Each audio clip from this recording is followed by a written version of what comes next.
So let's get right on into this. We're talking about mentoring young black boys. Let us make men. I know we read in the scripture where it says let us make man. We're gonna start ours off with let us make men.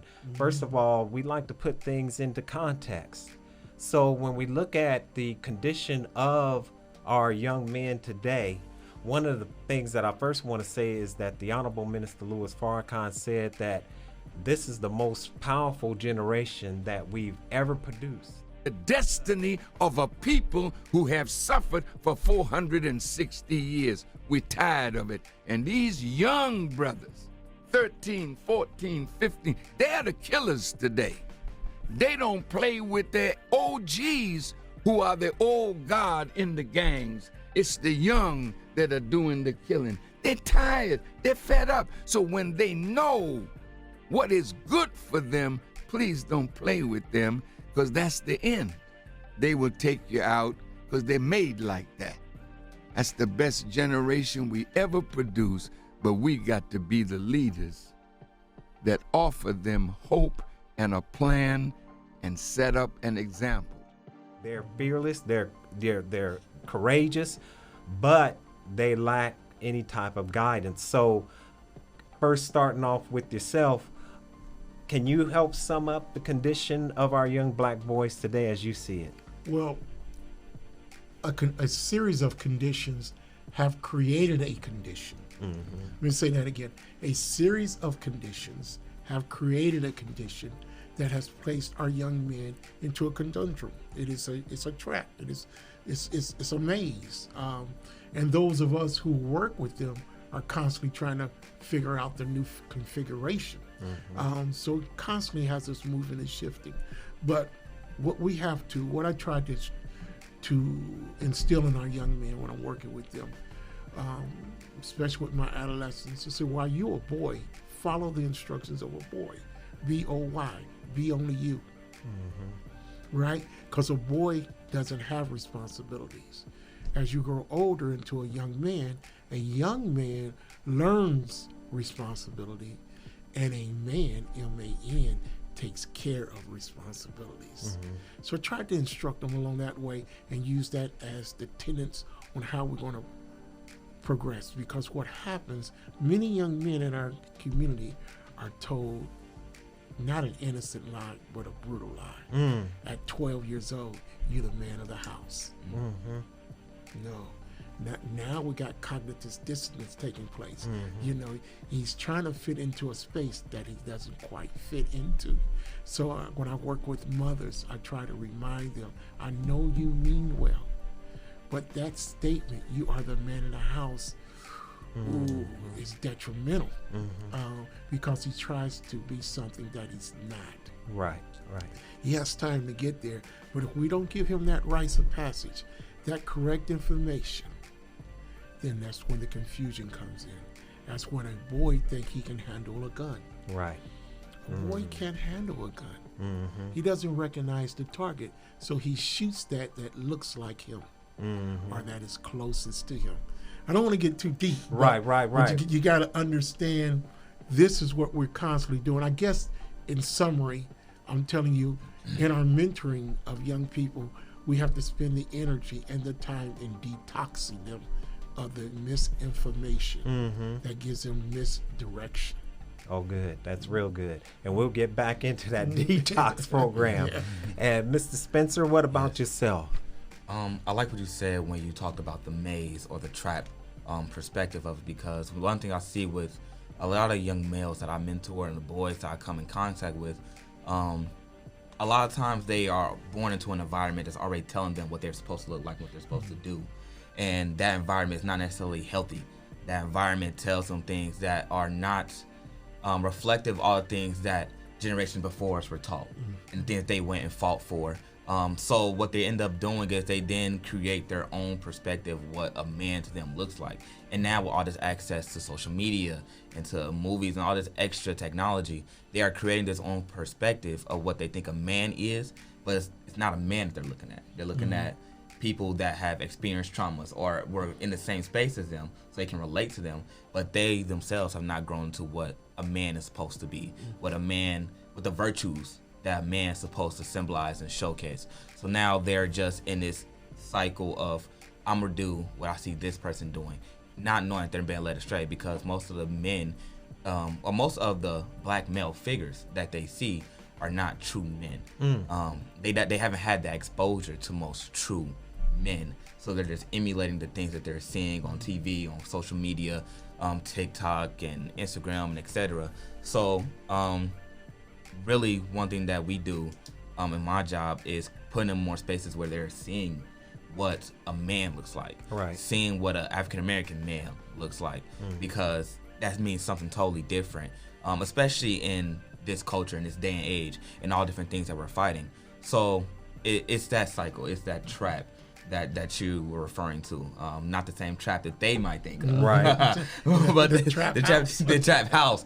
But the trap you're referring to, that is something that I see, and I think that is really the condition that we're in right now. And it doesn't have a certain age limit on it, you know. Some people may be exposed to that, but it'll be past a certain point, maybe like 20 or 22, 23, 24, and they don't necessarily see it as an error in their ways, or like trying to seek the wisdom of that person, because now it's been ingrained in them so much that what they're doing is not wrong. So yeah, that's a little bit of it. Oh, no, that's good, brother, because last week, we did a show on generational trauma. Yes. And this generational trauma basically talked about how we have normalized inappropriate behavior and made it the norm.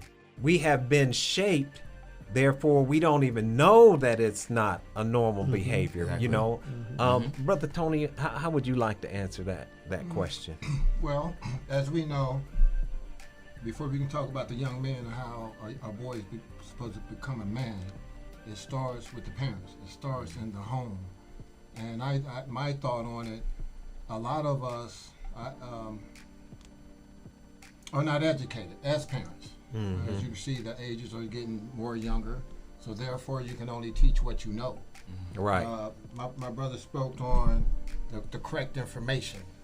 Having the correct information, how can you get the correct information when no one's there to teach you the information? So therefore I agree with you, we only go off of what we see on TV, maybe our peers, etc., and we already know that's not a good look. I also believe that even though that we may not have the perfect guidance bring up in our lives, I feel that it starts with knowing yourself. And when I say knowing yourself, I mean by really being honest of who you are and what you're not, what you want to be and what you wish to be. I must say that it actually comes from pain. You know, and you're speaking about trauma, you just did a class on trauma, but I think that's when the turnaround comes around, regardless if you're an adult, a child, etc. It comes from the pain, it comes from us bumping our heads so many times, before we get it right. But at the bottom line of it is the lack of love and understanding of who you are within yourself. Okay. Yes, sir. Yes, sir. So I want to look at what because you make up a good point, right? Knowing yourself, right? So I want to just look at some of these influencers, right? So if you all remember, and I got a book here by Dr. Jawanza Kunjufu, Countering the Conspiracy to Destroy Black Boys. And he says in 1950, he said school was number one influencer, then church, then peer groups, then television. Then in 1980, home was still number one, then peer groups was number two, followed by television, school, church dropped to last. And so now today, we're looking at family, then internet and social media, the peer groups, education, the media entertainment, technology and games, and then extracurricular activities. So I just want to ask the question, the minister says that he who controls the diameter of your knowledge controls the circumference of your activity. Facts. So can you start off with what, the influences that are on our young men today? Can you help us to understand Well, that? clinically, I always teach my class. I tell people influence. Inside the word influence, coincidentally, is the word flu. So they produce a virus that is very contagious. How do we know that? When you say TikTok and social media influencing things like that, that produces a phenomenon that I labeled as psychomedia perpetrator disorder. That's just a fancy term to say monkey see, monkey do. No pun intended. But it also, as a result of that, we get prolonged adolescent syndrome disorder.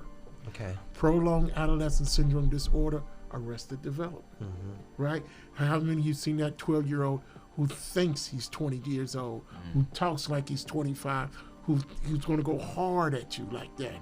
How many have seen that 25, 30-year-old man who's still chasing a 17-year-old girl? He hasn't grown up, right? So what I try to remind them is, listen, first of all, you find self-confidence at eye level. So hold your head up. All that's down there at the bottom is dirt. Right. You're not dirt. Hold your head up. Understand that you have to be you. And there is a rites of passage to your greatness. To find the God that's inside of you. Not the dog inside of you. Turn dog around. Your job is to be the God that's inside of you. Like you said, that's self-love. And we haven't been taught, or we don't celebrate loving ourselves. Everything you see on TV, all these shows, love and hip-hop, and it's a million of them, but it's all about the chaos. Right. Chaos is a business. Chaos is a business. Chaos is a business. But in order to get there, you must make some dramatic changes. I mean, from, like you say, the things that we listen to, the TV that we watch, the people that we are around. And sometimes, like the order you were just speaking of, it is the family members that we need to turn away from in order to get ourselves together. But in order to get to that self-love part, it takes some work. Yeah. I call it the mirror. You heard me, Steve. You got to look in that mirror and see what it really is. Because I can lie to you, but I can't lie to myself. Yes. I can try, but it ain't gonna work. I've done it. Didn't work out. Yeah. So let me ask, if you can, Mr. Yes. Spencer, talk about, so because you're working with all these young men, what is it that you hear coming from them, which would be what they're crying out for? What are they asking? I can't answer necessarily what are they crying out for. Because a lot of them, it's very hard to, they're not going to directly, no kid's going to directly tell you what I need.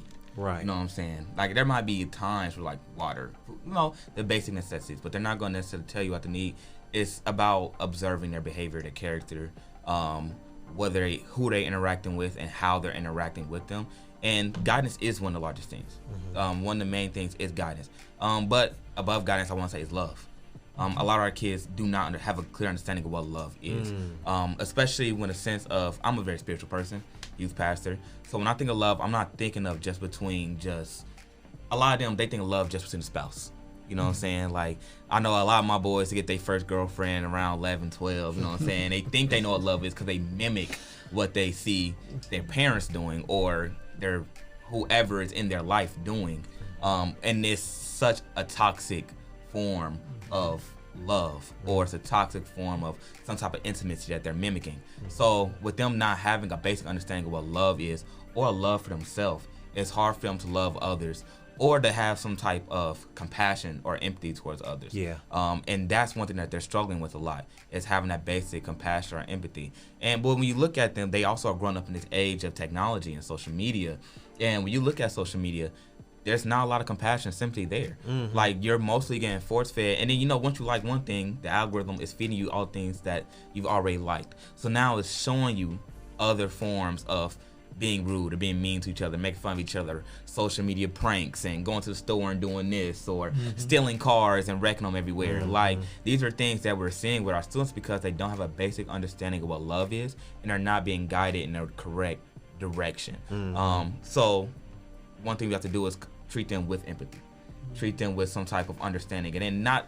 When I say meet them when they are, I don't want you to say. I'm not saying like go where you are and partake in things you're doing, but I'll be in the spaces that you're in, and I will help bring you out of it by showing you the correct way, by you learning from not just the things that I'm doing, but also learn from my mistakes. I think that's a major part of wisdom. It's not just about learning from your own mistakes, but being able to learn from others.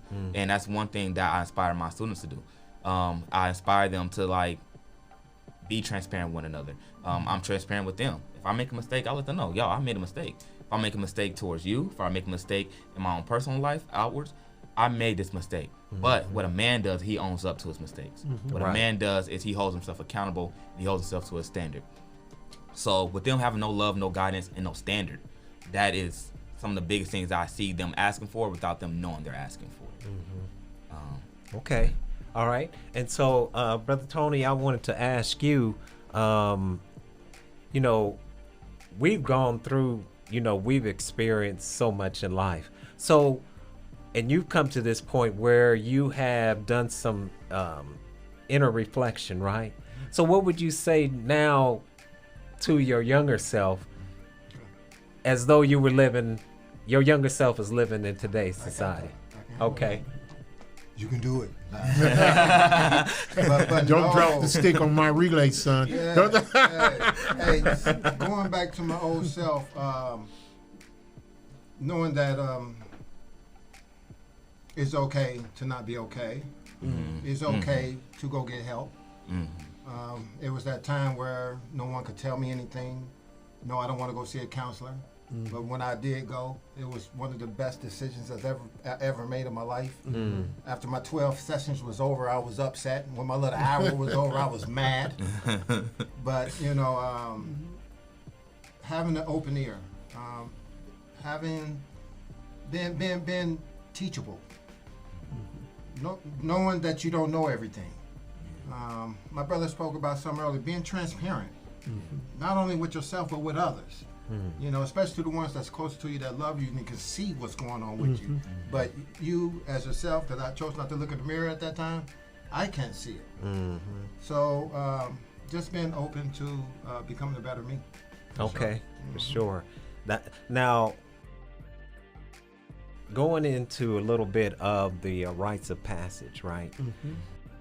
Because that is something definitely that we need, because without a rites of passage, we don't know when we cross that threshold out of being a young man into manhood and what those responsibilities are.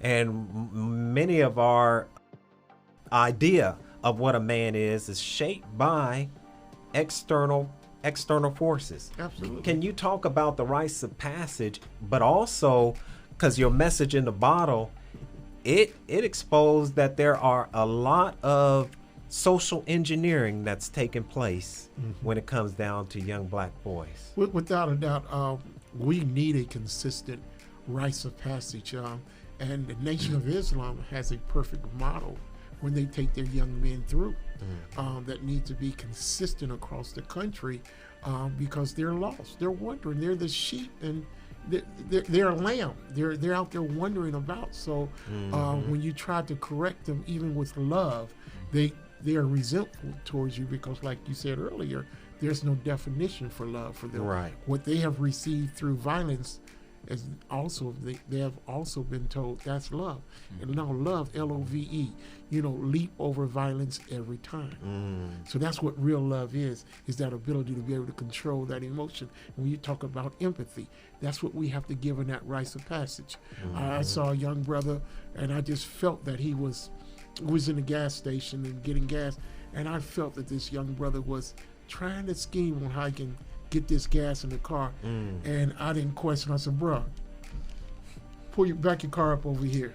Right. Put the nozzle in. He said, we ain't got to talk. Been there, done that, So I'm an elder. Let me do my thing. Right. Okay. Because I didn't want to see him do something wrong. I didn't want to see him do something wrong. And when he got in his car, his friend came out from behind the facility there. They were going to jack somebody to get that gas. I peeped that already. Yeah. Like, I'm not gonna question you, but you're not gonna do that on my watch. Right. Why? Because I love you. Yes. And I told him, and when he was getting in his car, he said, "Thank you, brother." I said, "I love you, black." He like, "Huh?" He said, "I love you back." I said, "I love you, black." BLACK. You know, because love always creates kinship. Yeah. And there's some things that kin won't do to one another. Yeah. That we shouldn't do to one another. So one of the things I would say in that rites of passage, we got to take what they said, the empathy piece and the love piece, and we have to demonstrate it. If I could borrow from Marlon Shackelford right now, and Shaq says every time a role model does what? Model the role. Right. Yeah. Right. So that's all you ever going to see me do is giving love. Yeah. So let me stay on you for a second, but then go around the room, right? So there's a disconnect between the older generation and the younger generation, and many of those who are in the older generation are fearful of the younger generation. But however, if you interact with the younger generation, like you said, are just looking for some type of guidance. So can we go around the room, and can each of you give some tips to older individuals on how to talk to young people who are, out in the street, might be doing whatever, but really are looking for some guidance? Well, since I'm the oldest in the room, I'm closer to 70 than I am 60. So I would say this. You can't, it's not a competition. My generation came up through the era everything was competition. Even scrapping for the love of your parents and their attention was competition. And if you don't self-correct, you'll see young people who are asking you for help. Because young people speak in Morse code. When you say they really don't tell you what they need, they're telling you, you have to use your wisdom to pick up the Morse code. When we're dealing with suicide or whatever, addiction, they told you. We didn't pick up the Morse code. And isn't it listening past the shouting? Because oh my God, yeah, my brother, absolutely. We're looking at the actions and we're anticipating instead of participating in their lives. Yes. We're anticipating what you're going to do, instead of participating. And that is a major mistake that my generation has made and continues to make. I get things like, I ain't been bothering them, boy. One thing that drives me crazy is this statement: these kids nowadays are crazy. Right. Oh my God, how can you say such a thing? Right. They got your DNA. How can you? I'll leave that alone.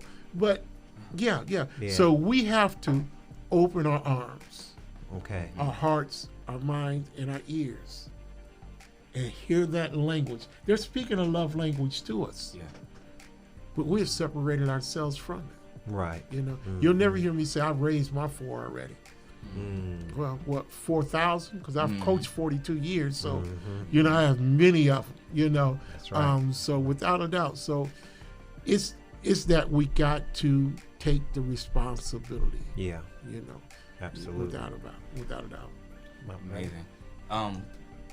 This is a question I've got my entire life. So, just growing up in church, he can attest to all the meetings at church we had about them asking, what is it that we can do? How do we communicate with this generation? And empathy being one of the biggest things, right?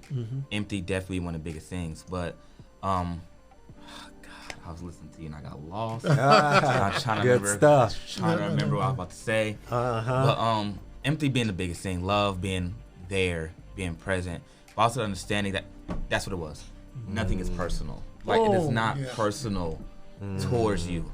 There's a lot of times working in the school system, working with young black boys, a lot of times I've seen teachers, I've seen security guards, I've seen principals, I've seen a lot of different people take the actions of students personal. And it's not what they're doing, it's personal. That is their response to not you, but whatever's at work within you. You know what I'm saying? The Bible says our battle isn't against flesh and blood, but against principalities. It is not against you. None of that is personal. They're dealing with something that they're working on the inside, and that's just how it's being presented. That's how it's projecting.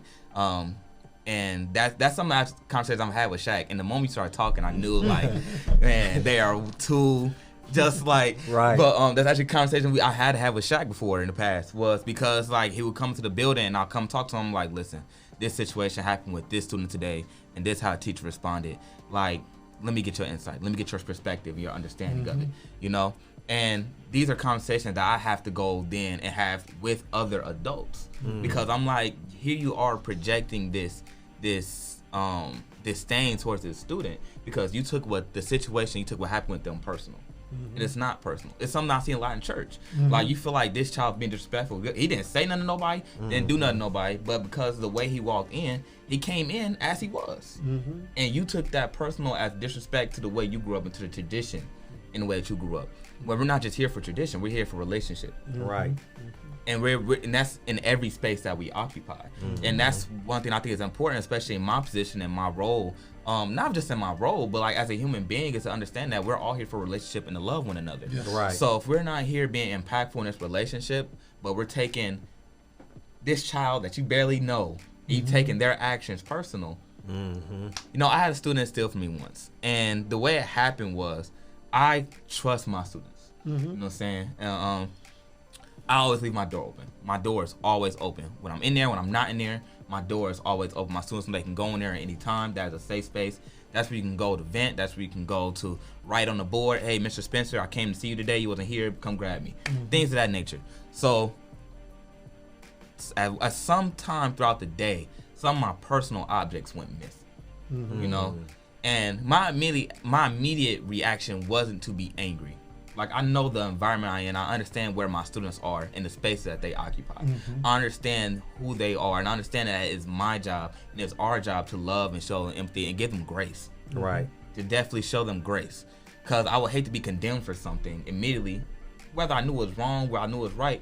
I would hate to be condemned for something when I'm just looking for, or maybe it's a necessity. Maybe it's something I need at the time. And these students are in survival mode. Absolutely. These students are living in survival mode 24/7. They're trying to defend themselves from people on social media. They're trying to defend themselves from their parents or people in their community at home. They're defending themselves from other students, from what they're saying to them, and trying to protect their feelings. Like, they're always in constant survival mode. So before I even went on this huge manhunt trying to figure out who took my stuff, my first thing was like, when I see the student, how am I going to treat them? Right. How am I going to respond? How am I going to react? Am I going to react with love? Am I going to react with grace? So I would hate to be the teacher, be like, yeah. And now the students in ISS detention, and now they're serving a consequence, but they're not understanding the full magnitude of what they're doing. Right. It's not settling you know what I'm saying? So, like, there's a lot of times where I had to go behind the closed door, like, hey, security guard, hey, let's close your door. Let's run back these cameras. Let's figure out who did this. Because I would hate to then take it to the principal and they're dishing out consequence when I can dish out love. Right. And then we can deal correction from that. We can have these conversations. And if this becomes repeated behavior, then we need to have a different dialogue. But from that part, like, love, showing that grace and that empathy off rip is where, when it comes to connecting with different generations, that's where we need to really build, that's where we really need to build the bridge, to bridge that gap. Another thing is, from younger generations moving forward, is being receptive. Like, I know when I was coming into my adulthood, obviously when you're young, you feel like you know everything. Right. You know what I'm saying? You know, you walk chest poked out, like, I know it all. I got it. I got this. You know what I'm saying? And then life hit you. You know what I'm saying? You really start learning. But one thing I had to learn about myself is be receptive. No matter how smart you think you are, no matter how confident you think you are, you have to be receptive because you don't know everything. These people have already lived it, endured it. Understand where they are coming from. That's one thing I learned in church, because in church I feel like I couldn't express myself the way I wanted, so I couldn't do this, I couldn't do that. And I understand, like, well, they were raised this way. Right. And if I try to come in and change everything that they know and tell them everything they know is wrong, they're going to mourn that. And that's not wrong. What they experience, what they have learned, what they have grown up with is not wrong. It's just a different perspective. Right. So it's understand that people have different perspectives, and from a younger generation, being receptive of the wisdom and the knowledge that's being presented to you, regardless of, sometimes it might come in a mean way. You know, tough love is a real thing. Yes, Right. Tough love is a real thing. But be able to be receptive and take what's presented to you. You know, there's been a lot of times where adults that came at me foul, wrong. You know what I'm saying? But I had to understand what was the intent behind it, and what was their actual message behind it. And understand, like, you know, I'm going to sit back and I'm going to humble myself. And I'm going to really just wait and see what God has in store in this situation with this predicament, and then just making sure I'm able to receive it and still move on in my life. You know? Yeah, that sounds good. That sounds real good. Brother Tony, you want to chime in on that I'll one? put a little something on it. Okay. Love is the base. Yeah. The empathy in there, and then I like to put time and understanding on top of that. Yeah. Oh, wow. Yeah. When you asked me to be a part of this, I know Sean Walton had supposed to be a part of this, but he had something else he had to take care of. I'm assuming Coach Powell was already a part of it. You called my brother here. You don't know what you put together. You asked, how can we bridge the gap from the young to the old? 7th grade, this was my track coach. Coach Powell was my track coach. He looked out for me. He brought me home. He picked me up. He showed me love. Right. And when it's time for him to get in my butt, he did that as well. Yeah. So this was a time when my parent wasn't able to get me where I needed to be. When I wanted something to do, so here it is. He looked out for me. Right. I went from Rolfe.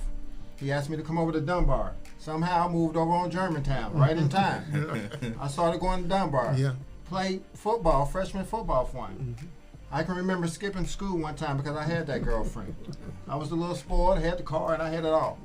I skipped school. I come back, thought I was going to play in that Friday game. He was playing Meadowdale. I can remember on the home field. He said, "No, you sit on the sideline. Why ain't starting, coach? Sit on the sideline. I heard you skip school." Wow. So I'm sitting there mad at me. But that was love. You know, that was love. And then not only that, this young man right here, he speaks. I attended the same church with him, Mount Moriah. 10, 11 years old. I was his mentor. Wow. His teacher. Wow. So to see him grow up to be where he is right now, and to speak of what he learned back then and how he's applying it today, even through the pain and the fight and whatever he got to get through, it's not about that I was a part of something. I'm glad that I was a part of showing love, showing empathy, because this is a prime example of how it works. It works. So from here on out, how do we create it? By continuing to show love in spite of the circumstances. Yes. And as long as we can fight through that, and like I said, it starts with ourselves, because our mind will want us to tell something else. Yes. In our flesh. Leave them alone. Yes. Forget them. They ain't going to get no better. I believe in manifesting good things. Instead of looking for them to be making their next bad move, I look for them to be making their next great move. Great move. All right. Yeah. Powerful. That's it right there. Powerful. So let me see here. We're gonna go ahead and begin to wrap this on up. And so I think to wrap this up, I'm just trying to think of a good way to wrap this up, because I think, as young people, they're going through so much today. And what would you all say would be the best reason not to give up on a young person? You know what I mean? Not to give up on a young person, because they're going through so much and they're venting in so many different type of ways. However, like you were saying, there is a seed that we can drop that can germinate under the right circumstances and conditions. But how do we see it? How do we see through to just drop that seed and allow it to germinate? And we'll start with yourself, Brother Coach. Well, most of the issues that we're dealing with when we're talking about the young African American male or the young black male has to do with misinformation. They don't have the proper information. And we have, from the school curriculum to the personal conversation, or to, like you said, what they see in the house, what they see in the home, have them on the wrong path. I love what this brother is saying about empathy. Yeah, it's a powerful word. I don't know if he really feel this right now, but let me tell you something, because I train trainers of trainers who work with young people who want to give up.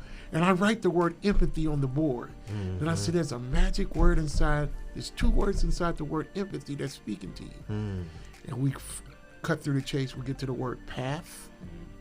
You gotta know the path. You gotta walk their path. You know, when you describe empathy, people say you gotta walk in their shoes. Right. When you use your shoes to walk a what? Path. And when they walk that path, what's the next word? Pat them on the back. Pat them on the back. I'm here with you. I'm here with you. No, there's nothing you can do. Reverend Dr. Horton out of Jackson, Tennessee says, there's nothing that you can do that can prevent me from loving you. Oh my God. I said, Doc, what you say? There's nothing you can do that can prevent me from loving you. Yeah. Tear my classroom up, do whatever you, but I'm still gonna love you. You know, now when I had to sit Tony down in that game, we lost that game. So I still got 40 years of anger, you know. But my goal was, I'm not trying to win the game, I'm trying to help him win in the game of life. Him and others that that's just my move. That's what I'm famous for. Right. Coach will sit you down. Right? But really quickly, but this man thing, give me the 3 letters in the word man. Spell. Say it nice and loud, nice and slow. M-A-N. What is the first letter? M.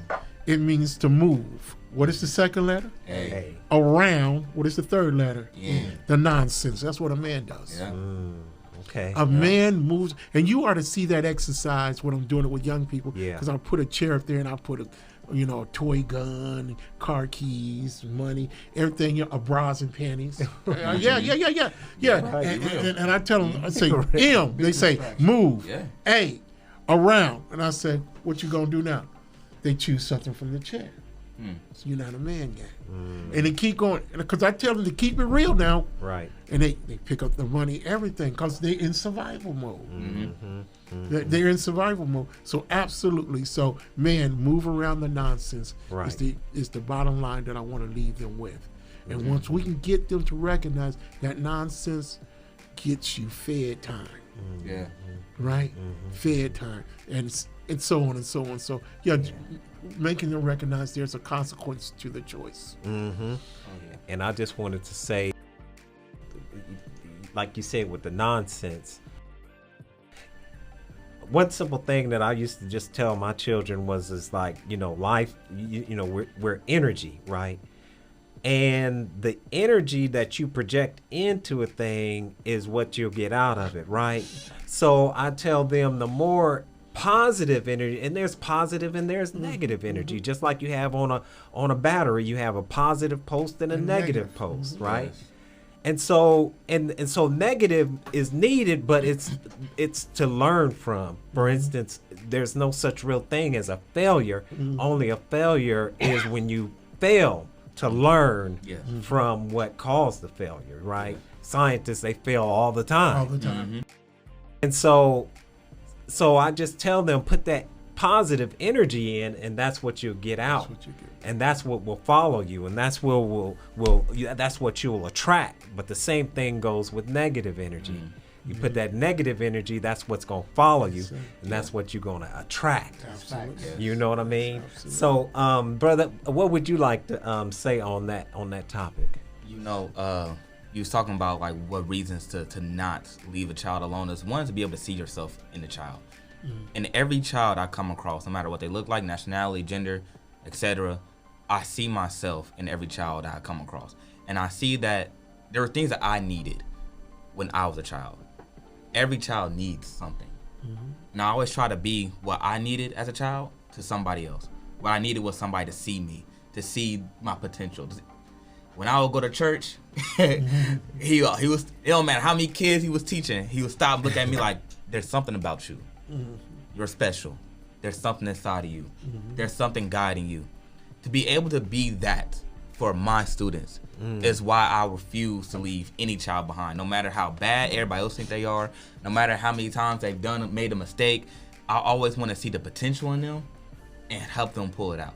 And even if I don't get the chance to, like, there's some students, you know, you only get to see them for a certain period of time. The next, you know, they move to another state, or they're in this position, or they're in that position. But to have that seed still there, and to know that if I don't get to sow any more into their life, that seed is there, and that somebody else is going to be able to impact it. Beautiful. Somebody else is going to be able to build and expand on it, and maybe it'll turn into something more beautiful in the future, you know? Yeah. Sometimes it takes people a long time to become what God's intended for them to be. Say that. So to be able to give them that grace and that show them that love and that compassion, to see them grow into what they are supposed to be, and to be consistent with them, I can never give up on a child. And for anybody to feel like it's okay for them to give up on a child, I wonder what type of human being are you?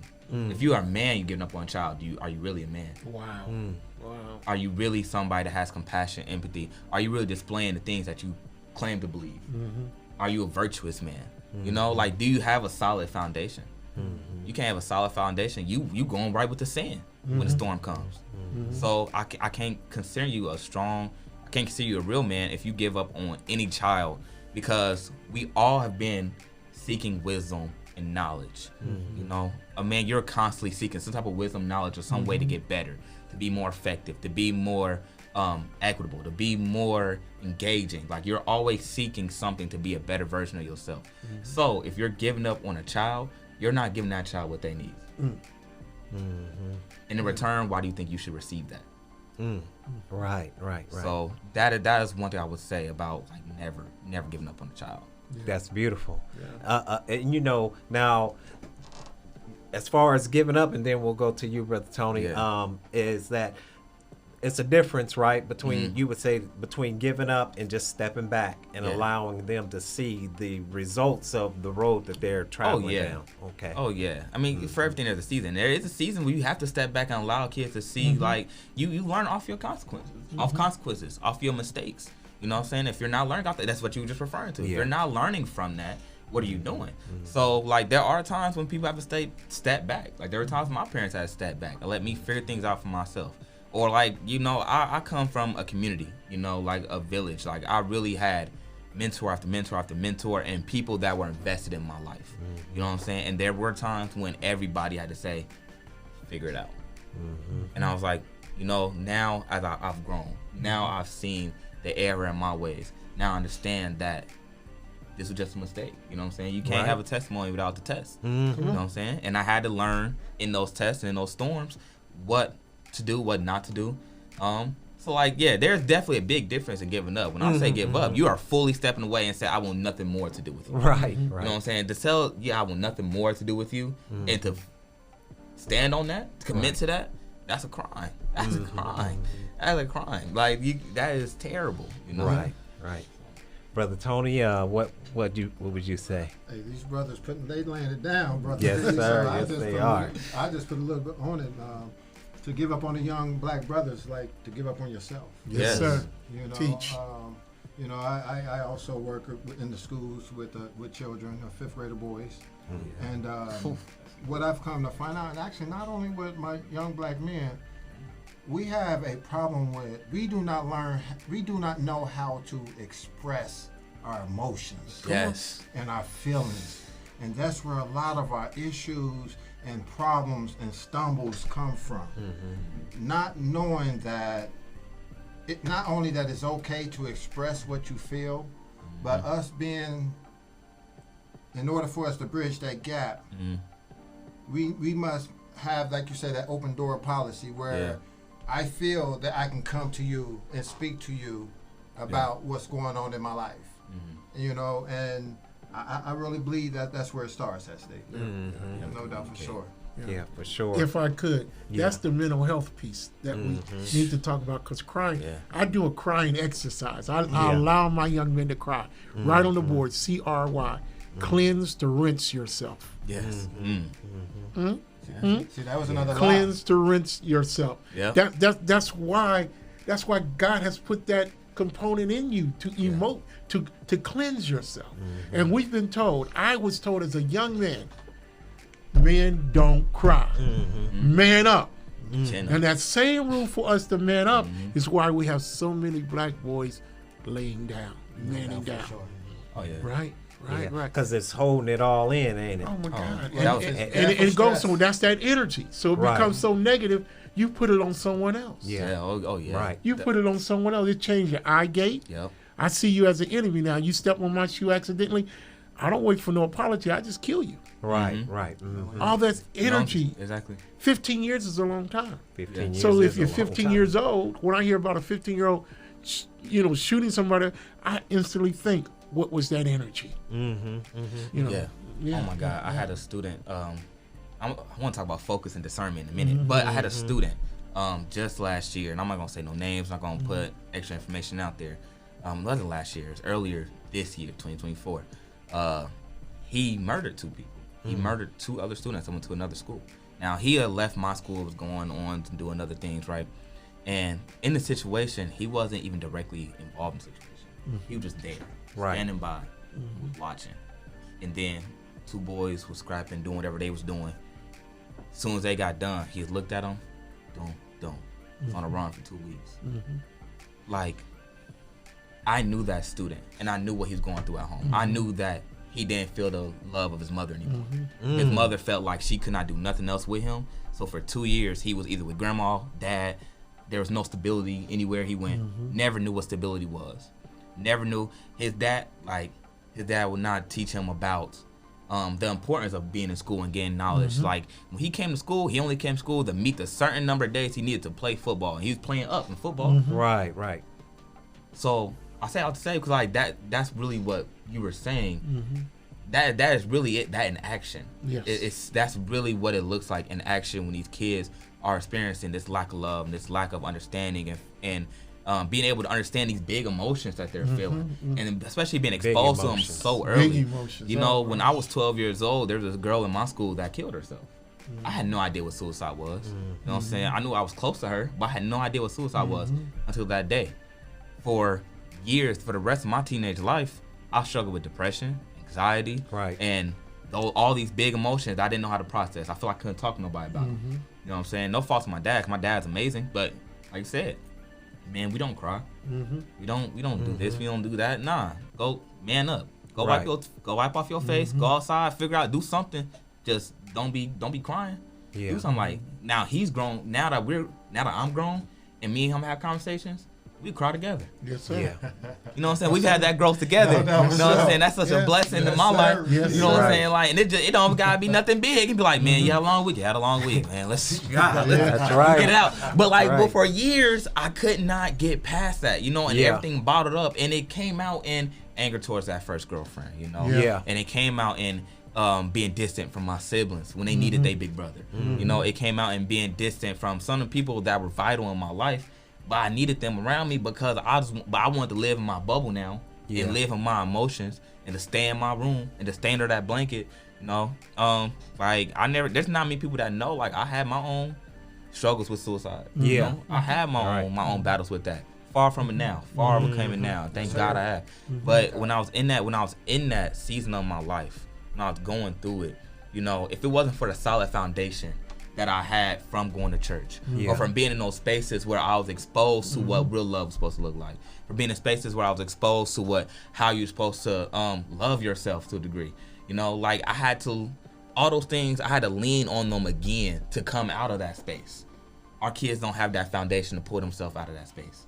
And that's one thing that is important for us to be able to give them that, you know, for these young men coming to adulthood to help instill them with some sense of focus, some sense of pride, some sense of purpose. You have no purpose. If you don't know your purpose, how are you walking in your manhood? Yeah. You can't How know you your want to- purpose until you know yourself. Exactly. go. If you don't know yourself, you don't know your purpose, you're not doing anything. Right. You can't be a discerning man and make discerning decisions, make righteous decisions if you're not knowing yourself, knowing your purpose, knowing your God, knowing the different things, having this solid foundation to move out of these spaces or to avoid these spaces altogether, because the enemy's won you over already. Right, right. And you know, one of the things that I want to say, and then we'll go around the room to close it out, is, you know, I knew we met with the mothers, the nation, members of the nation. We went and we you know, showed our condolences and love to the mothers, who were, you know, and all of us handle grief and pain in different ways. Yeah. One mother was one way and another mother was another way. But I just wanted to say that, you know, the young men who were shot and the young men who shot them, in my eyes, because we live in a system of architecture of white supremacy, in truth, they're both victims. Oh, of course. They're both victims. Of course. And so I wanted to go around the room on that note and just talk about what you would say to young men out there. We'll close it out with that. We'll say, give everybody a chance to speak to young men. And, you know, this is only part one of a subject like this because, of course, it's got so many different parts to it. But Coach, we'll go with you first. Well, I would remind them boldly, I love you and there's nothing you can do about it. That's where we're going to start. I love you and there's nothing you can do about it. Number two, if you find yourself in a jam and you need someone to speak to and you can't figure out who that person is, look around and find someone with gray hair or a gray beard. Not discriminating against the young, good-looking guys. I'm just saying you want to seek wisdom. Yes. Yes. See, God gives you a color-coded. Don't get too deep. It's color-coded. Right. So he turns us gray to speak to the younger people. Wisdom, knowledge, been there and done that, right? So, because what do? As soon as we start going gray, start, dyeing it up. Right. No, you breaking the code. So our young people don't know who to talk to now. I got guys I went to school with. I said, now you can't convince me that's all you. All that black beard and all that head full of hair. No, come on now. And I tell them, look for the crown. What's the crown, Coach Powell? You see this circle on my head, this bald spot? You call it a bald spot. That's my crown. Okay. I got wisdom. Okay. I've been there, done that. So that's what I tell them. Yeah, there you go. I say, and I tell them, look, I don't have a problem with you twisting your hair. I have a problem with you allowing someone to twist your thoughts. I don't, listen, you wear those waves, but you forget that our people were enslaved and they crossed them waves to keep you alive. Give back to that journey. So know your history. So I just wanted not to interrupt, but so the young people, when they're looking, who should they look for? Because, not all elders have wisdom. Absolutely not. But that's part of the test. Like, you can speak to them and how they respond to you will let you know, oh, well, this isn't the one. This, perhaps. But young people have wisdom too. These young kings right here are full. Sure. I'm amazed, Right. There's wisdom that they're kicking in this knowledge. So I just want them to be on that path of looking for wisdom. Okay. Yes. All right. Yes, sir. Brother Spencer. I'm taking you. First of all, I love you. And there's nothing you can do about Well, it. thank you. I love you. If you haven't felt love at all, know that we love you here. Secondly, saying sit at the foot of elders. You do not always have to be the person talking in the room. Listen. Turn on your ears and listen. And I don't mean just hear it, but hear it, process it, and use it in your life. Use it to be positive to somebody else's life. Take in all the knowledge that you can. Knowledge is power. Come on. You need as much knowledge as possible. That doesn't necessarily mean go get this degree, go get that degree. That means stay educated, stay reading up, stay prayed up, stay looking for continuous knowledge and wisdom. There's tons of knowledge out there. There's tons of books out there. If you're going to be on your phone all day, set a limit. Don't be on TikTok all day. There's ebooks out there that's free. That gives you everything that you need to know. Understand your history. Understand where you come from. A lot of reasons that I am in the spaces that I'm in and I'm doing the things I'm doing is because I want to make the people that came before me proud. And I don't want their labor to be in vain. Come on now. Do anything that you can to make sure that labor is not in vain, that you are reciprocating their love by doing the best you can in your life and by loving others. Beautiful, brother. Beautiful. Okay. Brother Tony? Well, what I would add to that is speaking to my young black brothers.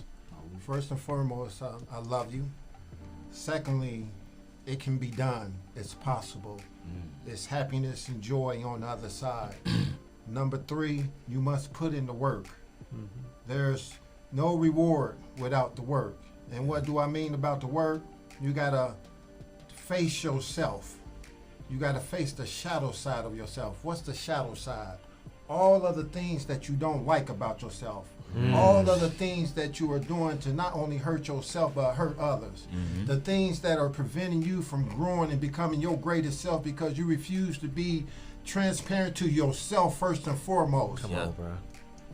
As my brother spoke here, read those books. Read those books that can encourage you on becoming your higher self. And within doing that, you will clear out a lot of that negative energy that we will talk about and replace it with some positive energy. And once you place it with the positive energy, not only that you will become wiser, greater, happier, stronger, you will get a more focused, clear mind set of who you are, not only who you are, your capabilities, and not only your capabilities, but what you've been called here on this earth to do. Yes. Because I believe that every person has been called to do a great job here upon this earth, but due to the social media, due to these cell phones, due to the music, due to the food, and a whole bunch of these other the relationships that we get ourselves in, it stunts our growth and becoming our highest and our greatest self. So I just want to let you know that I know I just said a lot, but it's possible because I was he at one point in time. And here it is again. I'm 51 years old, and this is the happiest I've ever been in my life because I faced the mirror. Yeah. Yeah. I'm going to leave you with this. Start off by forgiving yourself. Forgive yourself for all the incorrect decisions that you may have made. Forgive the things that someone may have done to you. Forgiveness is very important. I love you. You can do it. It's possible. You're looking at it. You need me, holler at me. Love it. Tony Gibson, #Essential Love. Thank you, Brother Tony. Thank you, thank you, thank you. And so I would say, gain a knowledge of self. Gain a knowledge of self. Do research our history. Our history didn't begin in slavery. We have a rich history. Yes. And I think that if we gain that knowledge of self, and then as we, as a Muslim, I love this Christian saying, and that is that build you a personal relationship with your Lord and Savior. Regardless to what you have, it when you have a spiritual background, you know, and you know that you are spirit, and you just living out a material reality, right? Then you know that you're higher than what your surroundings are. So I would just say that, as the old saying goes, to know thyself is to know God. Yes. Amen. Yes. You know, and we are that. You know, like you said, we do have a purpose, and that, you know, God ordained that we are here, and so we need to just find that purpose and fulfill that purpose. And so with that, let's go ahead and just we'll start with you, Brother Tony. How can people reach you, and tell us anything about any events that you might have going on? Okay. And we'll close out with that. Well, I don't have any events coming up here soon. You can reach out to me at Tony Gibson on Facebook. That's about the only social media platform that I'm on right now. I do a lot of things here in the community of here in Dayton, Ohio. If you hear about me, just come on out. I also have a Essential Love Purposeful Healing healing group on Facebook. You can hit me up there. I post on there kind of regularly. Just if you need that extra motivation, extra help getting through the day, and just I put little tips on there on how to love thyself. So Yes, sir. that's how you can reach out to me. All right. Okay, great. You can reach out to me. Shall I wait? But nah, you can reach out to me through Facebook at Demarion Spencer. That's DA' capital MARRION Spencer. You might also add me on Instagram at @uplikeMar, _Mar. You can also follow my podcast channel, which is in the works now. We are creating a youth worship experience for all of our young people out there. So if you want to worship with us, get to know God better, get to know yourself better, and understand what it means to worship and to build relationship with God.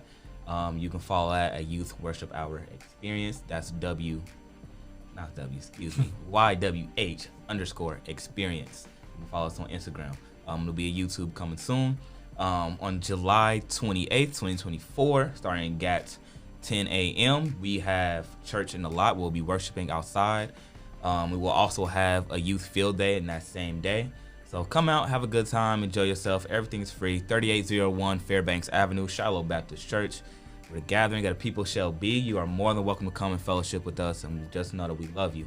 And drink water, young men. Yes, sir. No doubt. Good. Yes, sir. Yes, sir. I'm old school, so you can reach me on Facebook, Alfred Powell, and hit me up. And you can hit me up at acoachpowell@aol.com. Okay. Because AOL still work. Young people say, you still got AOL, Coach Powell? Yeah, Right. 30 years. Yeah, yeah. But be more than happy to hear from you, give you what information that I can, or make sure you get to the right place for therapy and our conversations. And please take note to what these two young men said today. You know, reach out to them without a doubt. Absolutely. Thank you. And I'll go ahead and close this on out. I want to thank everyone first for watching Knowledge Cypher. This is where we just bring professionals in our community to talk about health and wellness. And today we were talking about, you know, from boys to men. That's what we're talking about today. And you can please like our channel, subscribe, follow us on all the social media platforms. Just type in Know for Life. That's KNOW, the number 4 LIFE, and it'll come straight up in your Google search. Nobody before us. We're the best. So with that, I want to close out. I want to thank you all, and I'll put the camera on all of us. I want to thank all of you for coming out and talking about this real pressing topic as you know, our young men desperately need our love now more than ever. More than ever. And not so much for us to tell them what to do, but to allow them to find their own footsteps, but to just steer them in a way that they'll be successful at what they want to do. You know, so that's so important. We love our young people. Yes. All of them. Yes. And we want to let them know that. And so thank you, brothers. I Thank you, appreciate brother. you. Thank you for inviting God me. bless. Appreciate Thank you. you, brother. Assalamu alaikum. Peace, brothers and sisters. Thank you for watching. If you found this program informative and would like us to produce more programs that address Black health and wellness, then subscribe and give this video a thumbs up. Subscribing ensures that you won't miss any future content, and liking helps us reach more viewers and beat the YouTube algorithm. So with that, thank you, brothers and sisters. May God continue to bless you and your family with the light of truth and understanding. Assalamu alaikum.